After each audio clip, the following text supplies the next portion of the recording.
Harihi, Harihi, Harihi Om Tats. Harihi Om Tats. Harihi Om Tats.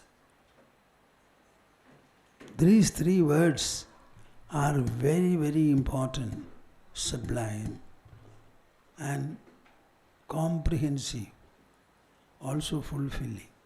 Harihi Om Tat Sat. Harihi Om Tat Sat. Bhagavad Gita gives us a definition of Om Tat Sat very beautifully. I don't know whether you have noticed it. Try to read and understand. Today I thought of taking all of you to your own inner bosom, to the inner horizon, which is hosted within the body. Understand very well that within the body is not at all accessible to the senses. I don't think you will think and understand what I say. We have got senses to perceive the infinite world and objects around. The far point of the eye is infinity. Many years back, the eye specialist told me that, Swamiji, if at infinite distance a sizable object is placed, our naked eyes can see it. What do you think of the range of perception of the eyes, the smallest of the senses? Imagine.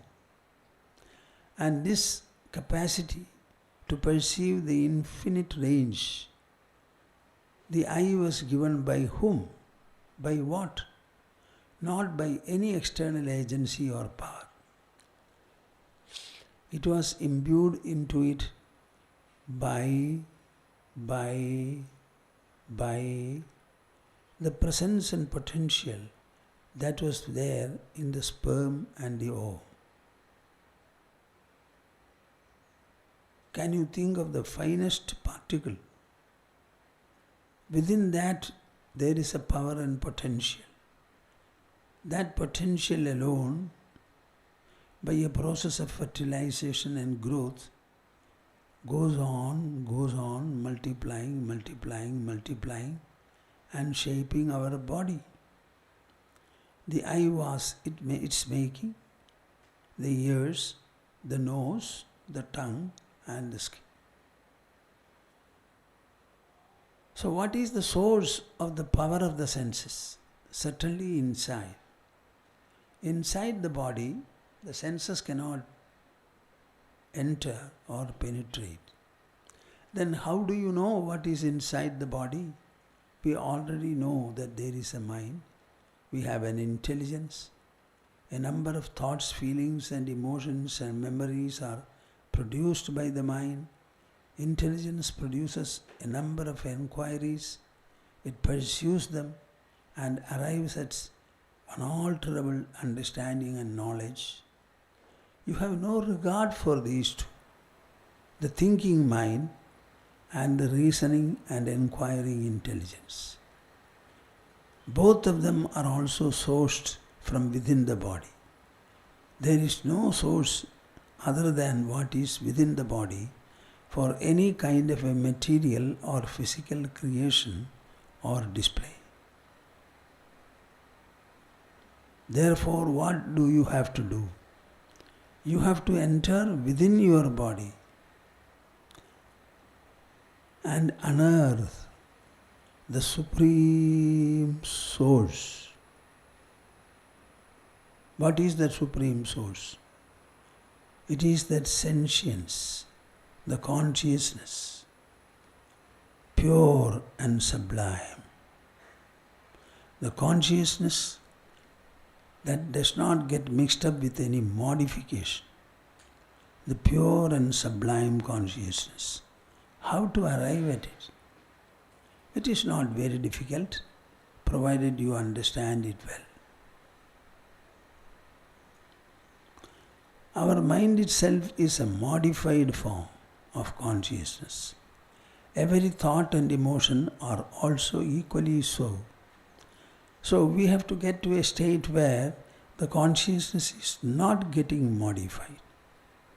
Mind is the modified form. Intelligence as well. Now we have get into within the body and lead the mind and the intelligence to a state where they both become unmodified and we reach a state of pure, sublime presence. How to do it? Take an optional thought. That optional thought should be denoting the supreme reality and goal you want. The optional thought should not be very long. It has to be very short. So that while you practice it, there will be no distraction in between.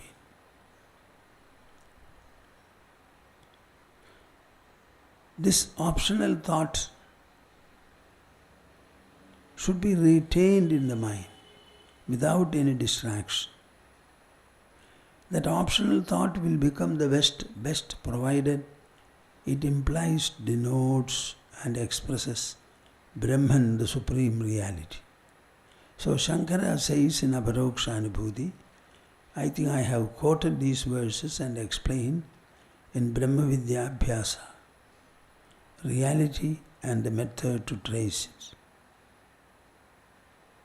Nirvikarataya buddhya brahmakarataya punaha.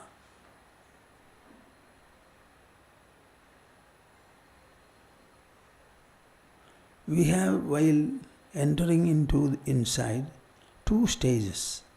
One is called dhyana, meditation, another is called samadhi.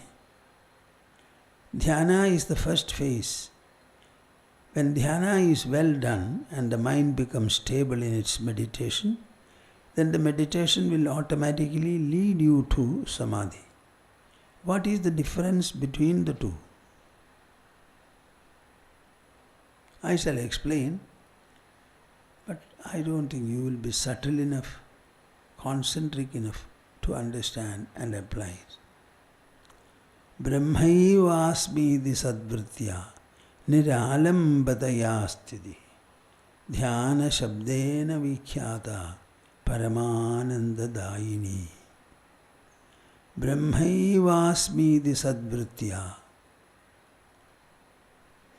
Brahman itself is I or am I. Brahman, which is all-pervading, which alone is. It does not give place to a second entity or presence. So that Brahman alone is all.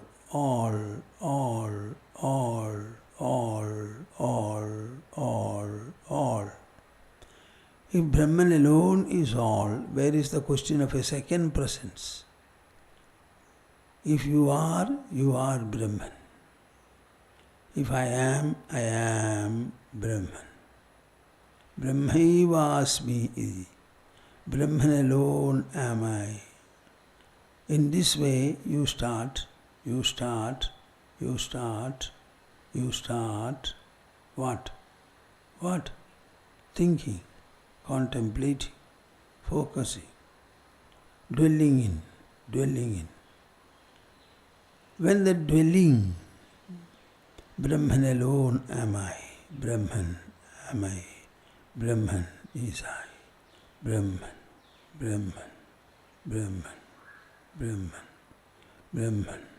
alone am I. When this vritti becomes stable, it becomes feeble, it becomes lighter, feebler, slower. Lighter, feebler, slower. There comes a stage when niralambadaya sthiti. You don't depend upon anything whatsoever. There is no second factor there. No thought arises, no feeling arises, no emotion arises. When the practice of this vritti becomes uniform, easy, natural and facile,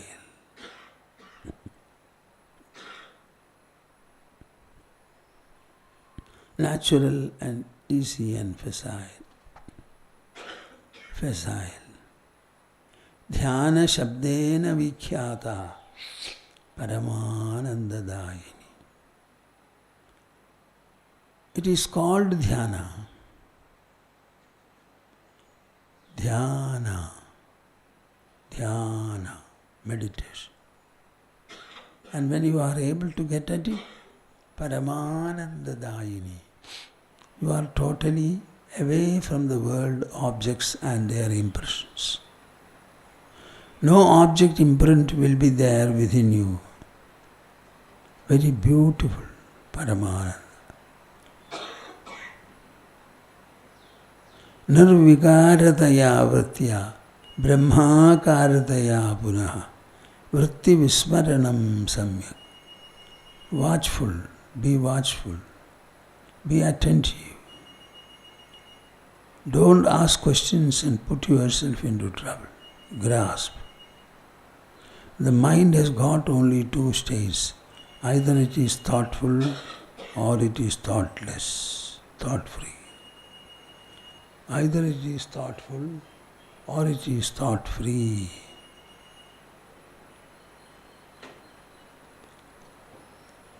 When there is no modification in the practice of this vritti, and the vritti itself becomes Brahmaswarupi, the vritti practiced is Brahman, then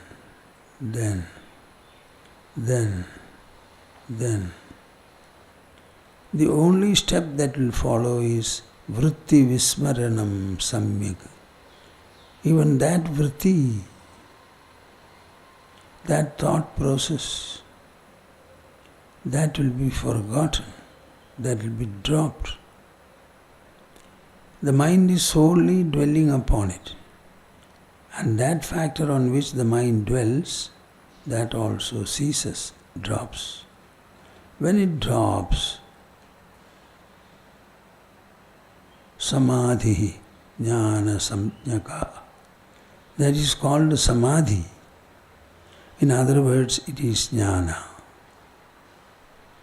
Jnana samadhi, chaitanya samadhi, nirvikalpa samadhi.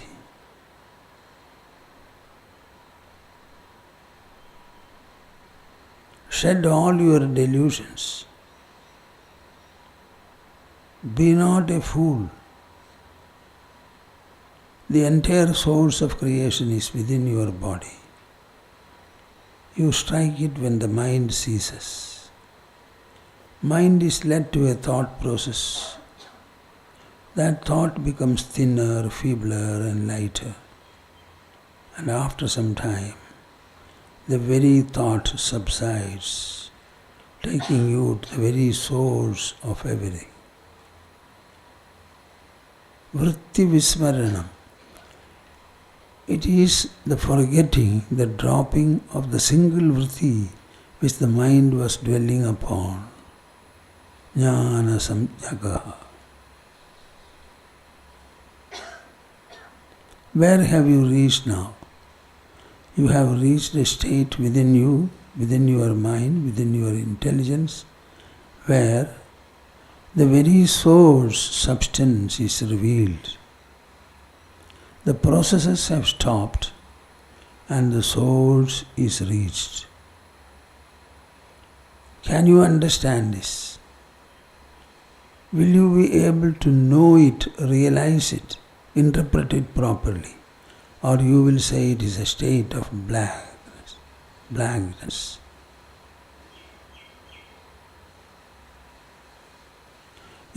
Imam ja akritrimanandam tavat sadhu samabhyaseyat vaishyo yavakshanat pumsaha prayuktasan bhaved swayam. This is what is called the uncreated and unartificial bliss. It is a bliss, but that is not created. Suppose you like sweet and you get pudding. When you eat it, it creates a sensation and you are happy. This is not so. It is not created by any sensory organ, nor is it produced by the mind, or thought, or feeling, or emotion. Because all those have come to a stop.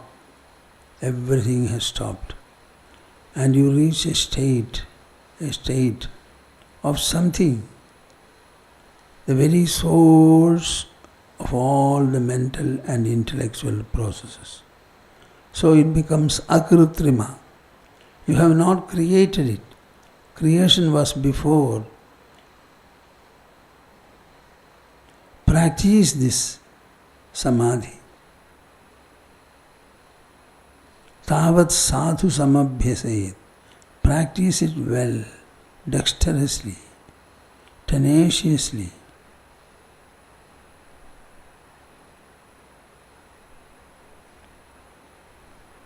Vashyo yavakshanat pumsaha prayuktasan bhavet swayam.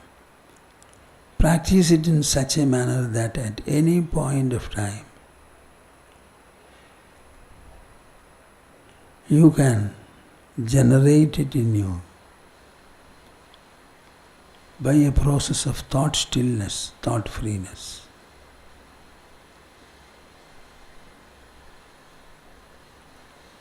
Once you have gained that mastery, tada sadhana nirmuktaha, you become free from all sadhana. Siddho bhavati yogirat. You become a siddha, a fulfilled soul. Yogirat. You become the emperor of yogins.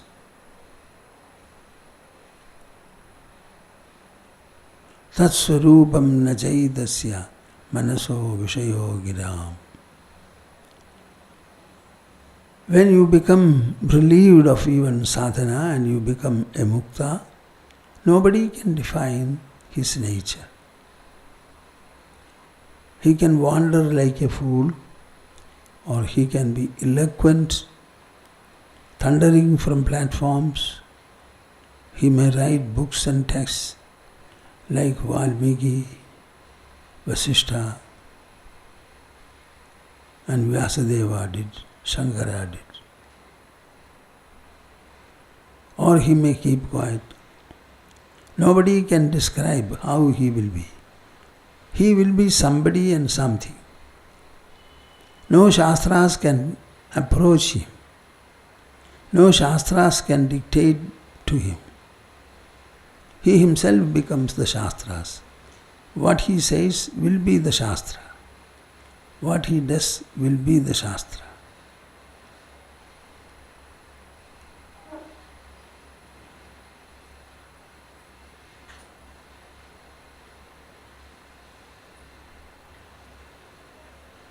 यथा तिष्ठन्ति ब्रह्माद्याः शनगाद्याः शुगादयः सनगाद्याः शुगादयः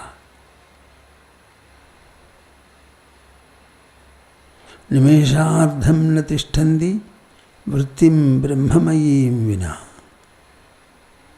Even for half a second, such people are not disconnected from Brahmavritti. Everything outside is Brahman, the body is Brahman, mind is Brahman, intelligence is Brahman, ego is Brahman, consciousness is Brahman, everything is Brahman.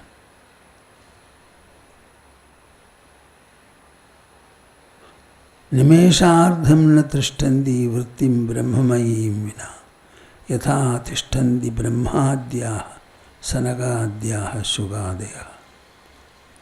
He will be like Brahma, the creator. He is even now creating. Nevertheless, he is seated in Brahman. Shuka Maharshi is another. Sanagadis are one.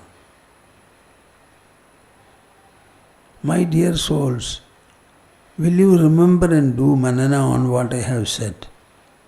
In order to do it, whatever is necessary you do. Every day think about it. If you are unable to get to it, start rolling on your own room.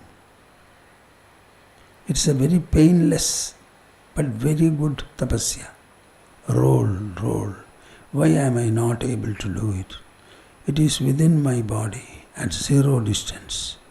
I have the mind and the intelligence to grasp it. Why am I not able to grasp it? Oh, pity, pity, pity, pity. Start rolling. 10 times, 15 times, 20 times. You will find a great difference. None of you is prepared to do austerity. You don't know what it is, much less do you do so. You never speak about it. You only speak about reading, reading, reading, reading. Nimeshardham na tishtandi vrittim brahmamayim vina yatha tishtandi brahmadya sanagadya sugadaya. I sometimes wonder, why are these lines written? For whom? Among so many people who come to this ashram, can I not expect at least a small number